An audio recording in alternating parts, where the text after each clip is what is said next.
मंत्री छगन भुजबळ आपल्या सोबत आहे, आपण त्यांच्याशी बोलणार आहोत. सर, जरांगे पाटील जी भूमिका घेत आहेत, ज्या पद्धतीनं भाषेचा वापर करतात नेत्यांसाठी मंत्र्यांसाठी, काय म्हणतात?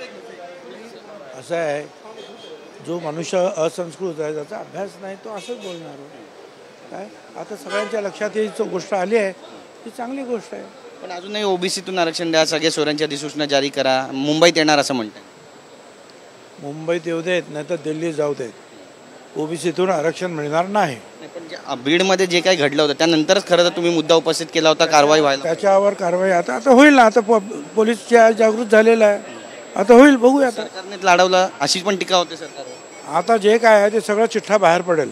धन्यवाद आमच्याशी बोलल्याबद्दल. कॅमेरा पर्सन योगेश गुरवचा, गिरीश गायकवाड, TV9 मराठी, मुंबई.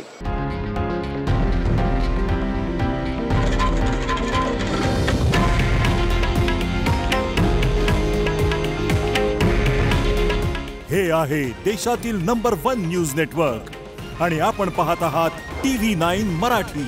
काळजी तुमची, हित महाराष्ट्राचं.